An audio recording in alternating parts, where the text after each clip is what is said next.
You're a fantastic public speaker. You're one of the, I think, pioneers of business blogging in India. You're an entrepreneur, digital marketer. I mean, you wear so many hats with such ease, and I've always been in awe of that. Public speaking is super important because as humans, one of the fundamental tenets is the ability to make the other person understand. So any person who is able to very succinctly, clearly elucidate their point of view is always admired, loved, is a better leader, and so many tenets attached to that.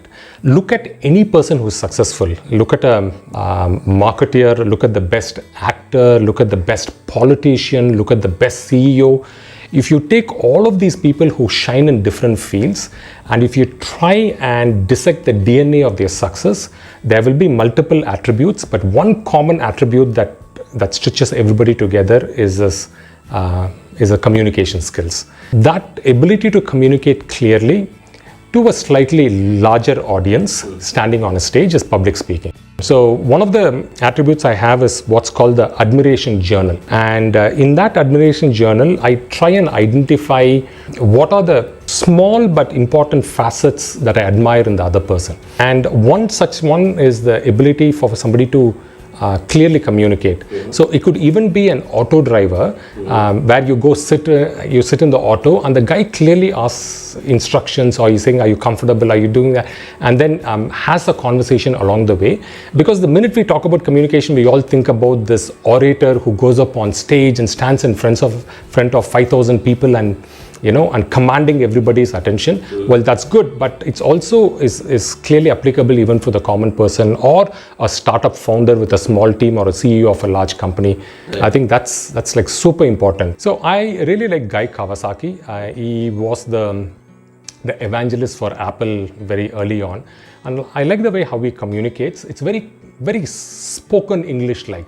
He doesn't use, those bombastic words. It's just very simple. Everything is, even while he speaks in bullet points.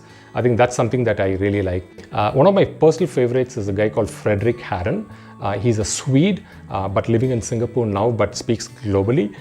He's amazing. I mean, he has this very heavy Swedish accent when he speaks, but yet his ability to convey his message very clearly, something that I deeply admire. Right. So I'll never forget my very first speech as a public speaker on stage.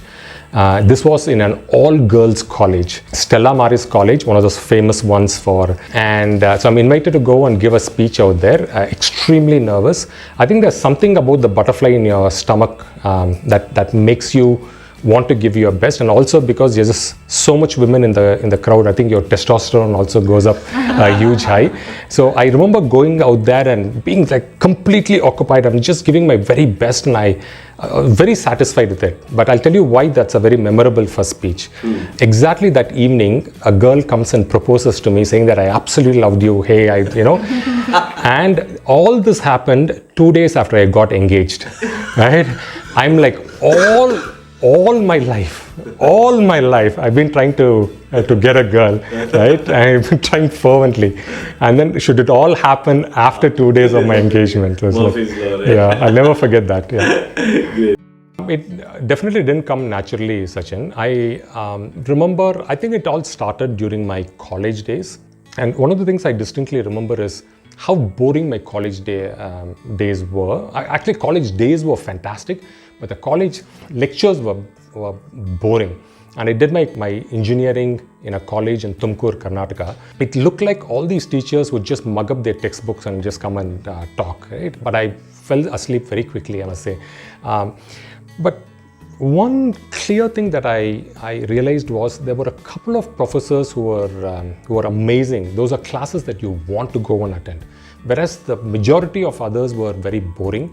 So I was very conscious, why am I really enjoying this particular session, right? And that's because the professor comes and speaks out of experience. He comes and narrates stories. He goes back and takes real world examples. And that made a lasting impression. So when I graduated from college, one of the things I wanted to do was to go and guest lecture in other colleges. This is an excellent way for me to pick up on those skills that I admired in these couple of professors. So that's how the journey started for me as a speaker. It's much more easier to go and speak in front of 30 students or 50 students. And slowly that confidence grew. And one thing leads to another. I get invited to colleges to go and speak, or slowly in Rotary clubs and a few other conferences, and then corporates. So that's how it grew. And I have to tell you that the power of going and standing on stage and having everybody's eyes on you, I think it gives a kick. That's something that I truly enjoyed, and that's how one thing leads to another, and I decided to take this up seriously. No, it is not. See, to understand professional speaking, these are speakers who are good at what they are doing. They know the subject, they have the gift of gab, and they get paid for their speaking, right? Those are professional speakers. But you don't necessarily have to earn money directly from speaking. There are so many other subsidiary ways how speaking can really earn. So if you're a good communicator, your chances of getting promoted in the job are much higher. If you're a good communicator, your ability to woo the other sex is so much more higher. If you're a good communicator, you get opportunities to go and teach, and so many other plus points are out there. So it's for everyone. I strongly feel, I think the importance of good communication has to come right from kindergarten days. We are all taught math and science and physics, but some of the most critical soft skills or life skills are never taught. I think that one of it that should be instilled very early on should be the power of good communication. So for those people, the easiest way is to take baby steps. And the first one is to just watch and observe. I remember when I was young, my dad would ask me to read this one particular column in the Hindu newspaper written by Art Bookwald. And it's a column on satirical humor. He just made it mandatory. I didn't understand why he made me do it, but because I got this as a practice, I strongly felt it really helped me. Even simple things like reading newspapers helps you to improve your vocabulary. Similarly, if you want to improve your spoken skills, I really encourage people to go in and watch TED Talks. Go and watch speeches given by Mark Zuckerberg. For example, I don't consider him to be the best of speakers, but his commencement address at Harvard University was a fantastic one to listen to. Or Steve Jobs' famous 3 stories, one that he gave at Stanford University. So that's an amazing one to watch. And while you're watching a particular video, think of it like you're reading a book. And if you found a sentence that is really good, what would we do? We would take a highlighter or a pen and just underline that sentence because it caught your fancy. Similarly, when you're watching a video and there is this one particular sentence, or the way how the person narrated it beautifully, or the way how the person gave a nice pause, and that makes you sit up and take notice. Those are things that are just awesome. So even understanding the body language and the way how they command the attention of the audience is something, you just take note and write them down, because the more you start collecting these nuggets of amazing pieces, then you'd be surprised how subconsciously it kind of imbibes in yourself, and it'll start to reflect in the way how you communicate. So that's the easiest one, because it takes very little effort. Look for good videos, watch them, rewatch them multiple times, observe very closely. The second one, and this I'm an absolutely strong believer, you will start off as a bad speaker or a mediocre speaker. Well, that's the way it is. Don't expect to go there and wow the crowd right away.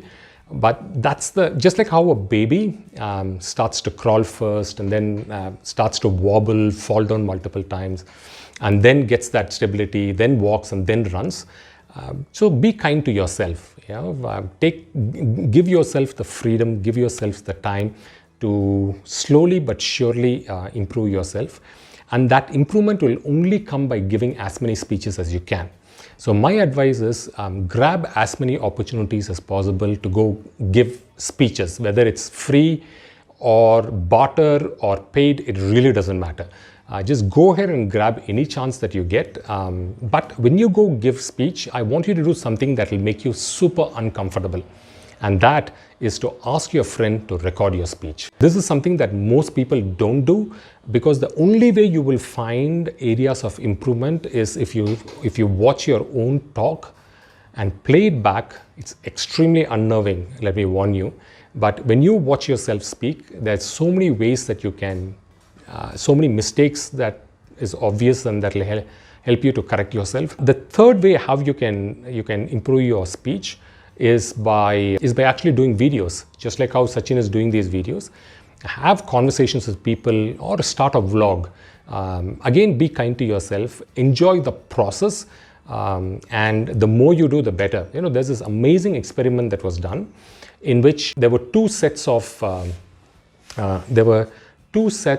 college students that were handpicked, and both of them were given an assignment. The first group was given an assignment saying that we're going to rate you on the best photograph you can ever take. Right? So the first group's task and how they're going to be rated is the awesomest, the most brilliant photograph that each one of them can take. The second group was told, hey, take as many photos as you can. Right? Guess who won the best photo thing? It was the second group. Reason?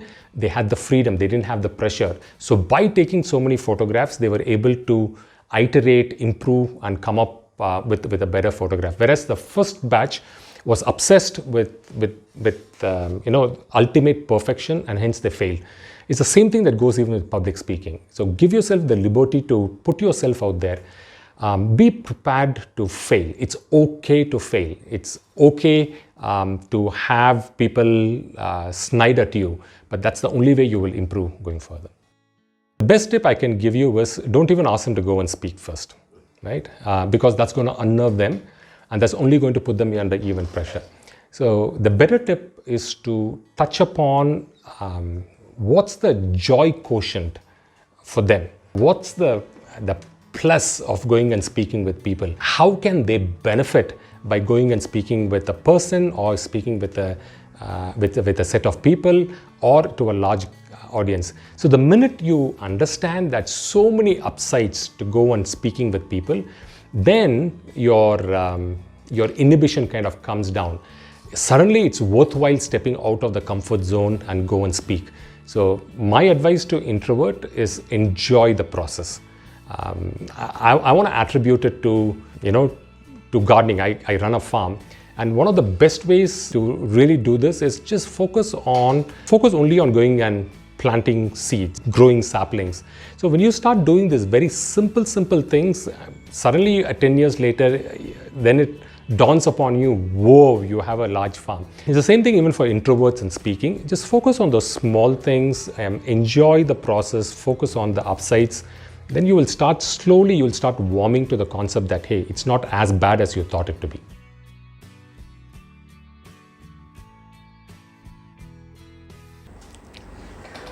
Auntie, apple juice, no? You want some grapes? There's this famous joke in it's a Tamil movie where they just invite him for a small, like one by interview. They'll say, okay, apple juice, make up, and he'll start making it.